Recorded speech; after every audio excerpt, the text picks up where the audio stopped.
ኪራይ ነው እንጂ አይሸጥም። አይሸጥም። ብዙ አይመችም።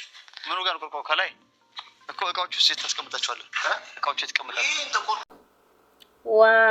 har'a fi ayyuun mana bitachuuf deemanii cidha samoona jala hafee amma immoo mana bitachuudhaaf ayyuun mana sumeetti hin galu jettee mana addisii naa biti haamoo fallee ta'u kilaasii takka illee ta'u ani sharaalee lafaafanne yookiin immoo madaabiraalee lafaafanne rakkoon qabu ani viillaa barbaadamoo fooqii barbaadamoo mana akkamii barbaadannaan ilaa rakkoon qaban kilaasii takka isaa taatu osoo argame rakkoo qabu jetteerti. waa maashaallah inni jira. Ashama akkam jirtu hordoftoota chaanaala kootii kan biyya keessaa kan biyya alaa bakka jirtanitti nageenyi isin haa ta'u jecha egaa akka warroonni chaanaala kiyyaaf haaraa taatan sabiskiraayibii gochuudhaan jajjabeessaa isiniin jenna. egaa har'a maal qabatti dhufte jechuun keessan akkuma dura viidiyoo irratti argattani ayyuu fi saawwadin mana bituuf deemaa jiru jechuudha. mana bitachuuf jechuudha maashaallah jenneeni jirra jechuudha. dhugaa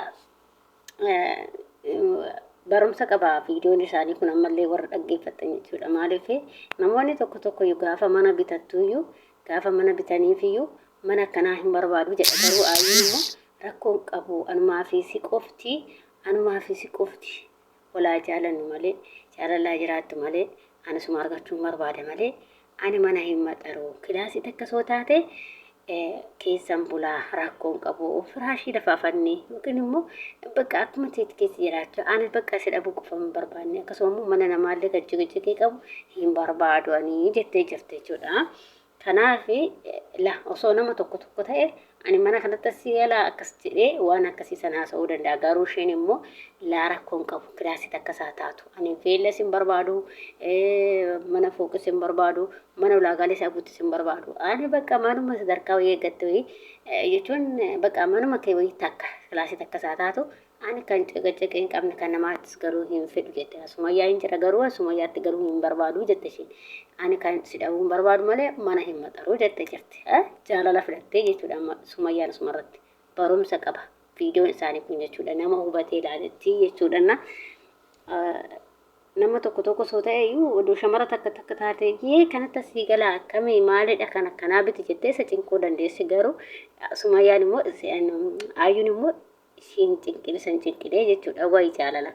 dhugaa isiniif haa taasisu kaanshi waan biraa waan jennu qabnu dhugaa isiniif haa taasisu asiniin jedha. ayyuu fi har'a saawudaan har'a mana bituu fi kunuu Finfinnee keessa Adaamaa keessa utaalaa jiru jechuudha. arna akkasii kana fakkaata jechuudha viidiyoon isaanii har'a baay'ee namatti tola dhugaa dubbachuudha fi hedduu namatti tola jechuudha. maaliif jechuun wanta dhugaas haa ta'u wanta sobaas haa ta'u garuu wanti kun wanta barumsa qabudha. namoonni tokko akka waan wannaatti ilaaluu dandeessan akka waan qoosaatti namni waan viidiyoo hojjetu tokkorraa waan barumsa qabu dabarsa waan ta'e ani garuu akka kootti akka irraa yaada kiyya baradhetti Sumayyaa mate Aayyoo irraa ani Aayyoo irraa akkan hubadhetti bakka jaalala dhugaa qabaachuu akkasuma immoo manuma haa ta'u malee mana namaa hin barbaadu jigijigii hin barbaadu. ani mana xiqquma taate kilaasii takka soo taate aniif si'i rakkoo qabu waan ani mana akkasiin barbaadaa si baasuu qofa hin barbaada jaalala qofa barbaadu jechuudha. laala gartanii bakka kanatti jechuudha ijoolleen jaalala hin beekne akka ishee kanatti barachuu dandeessan jechuudha. ishirra waa kana baradhee jira jechuudha. ishee har'a immoo waan kana irraa baradhe bakka uumaa jaalallu jiraate bakka filatu yookiin kana naa godhii miti. maaliif wanti hunduu yoo argame bareedadha garuu yoo dhabametti immoo akkuma isheen jettu san rakkoon qabu kilaasii takka soo taate gadi buufatanii yoo rafan. egaa akkuma argaa jirtanii Seeduun mana bitaa jiru jechuudha. ayyaantudha jechuudha. akkasumas hiriyoota isaa wajjin mana bitaa jiru jechuudha. ayyaantuni mana Sumayyaatti hin galu jettee didde jechuudha. maaliif mana namaatti galuun yakka waan ta'eef dhugaadha ishee dafallee yookiin kophaatti bituu qaba malee mana Sumayyaatti galchuu hin qabu jechuudha. kanaafiyyuu ayyaantuni mana bitachaa jirti irraa jechuudha. Dhugaa baay'ee namatti tola. Hedduu namatti tola jechuudha.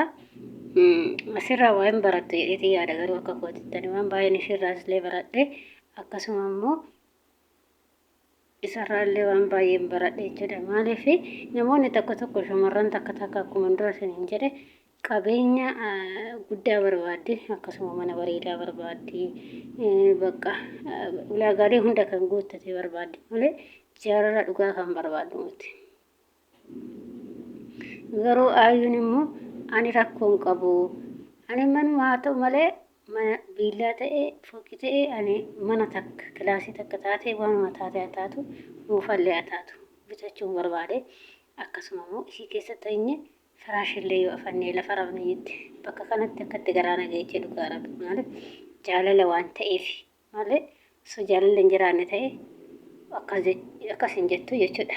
Kanaaf akasika cidha keechanii sinaa ga'u kaa cidhaaf amma kunoo mana addisii bituuf deengadammochiin isaanii addaan hafee ture sababa Saudii fi yonna eenyu maqaan isaan lamaan kaasaa boollaranii jechuudha. Lola isaanii lamaaniif hafee jechuudha. Inna sababa saniif hafee amma immoo bakka erga goonee mana bitannee manuma keenyatti cidha keenyallee godhannaa jechaa jiru. Hedduu takka namatti tola. Hedduu takka das nama jedha jechuudha. Inna akkasii kanarraa waa hin barattu jedhee yaada. Ayyuu suruma ulfa fakkaattiyyuu. Siinaa ga'u ayyuu kolfa fakkaata ishee. Siinaa ga'u siin jenna ayyuun baay'ee bareeddi ishee. Garuu ani ilaalee hin jedhu jarri kun walirraa fagaatan dhugaa rabbi firooma hin qabu jechuudha. Ayyuu fi Saayidaan dhugaa raaqayyo firooma qabu jechuudha. Firooma hin qabu. Abadan firooma qabu jechuudha. Ijoolleen kun jarri firooma hin qabu. Mee isarratti yoo hubattanii ilaaltanii namni hubatee ilaalte isarratti funyaan kana fa'aa keessa wal fakkaachuu dhugaa rabbi. Isarratti mee namni hubattanii ilaalte ishiin liqilxifannaa akkuma nama duraan miidiyaa beekutti fataa zanaa jettee hojjetti jechuudha dhugaa dubbachuuf. Innaa ani beeku garuu firooma wayyaa qabu gara haadhatiin ta'e gara abbaatiin ta'e firooma ammaa isaan lamaa firooma dhabane yaa'u diraama nurratti hojjechaa jiru fuuti isaanii garuu akka diraamaa natti fakkaata fuudhas miti garuu fuuti isaanii diraamaa fakkaata yoo fira ta'uu baatan immoo yoo wal fuudhanii baay'ee tokko nutti tola jechuudha yookaan immoo diraamas ta'uu baate dhugaa isaanii haa taasisu waaqayyo wajjisinaa isaanaa jiraachisu hedduu akka namatti tola jechuudha hedduu akka natti tola garuu iddoo namni hundi akkasumatti akkuma isaanii kanatti hojjetee dasna jedha jechuun nama wal fuudha ta'ee nama wal jaalatu ta'ee akkasitti jiraatanii baay'ee dasna jedha jechuudha garuu namni amma akkasitti hin jiru amma yoo jechuun yookiin diraamaa waan akkasii hojjechuudhaaf yookiin miidiyaa guddachuuf yoo ta'e malee namoonni amma akka kanatti hojjetanii hin jiru namni amma akkasitti hin jiraatu kanaaf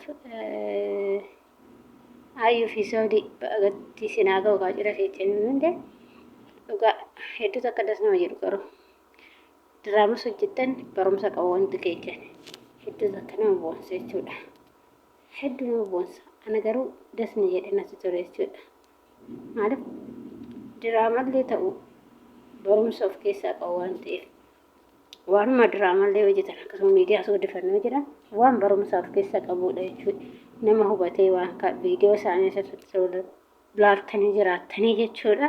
Inni akkasii isiniin jedha obboloota koo hedduu akkanatti tolee viidiyoo isaanii waraabaa jira. Viidiyoo isaanii baay'ee waraabaa hin jirulleedha. Hubannoo hojjechaa jira.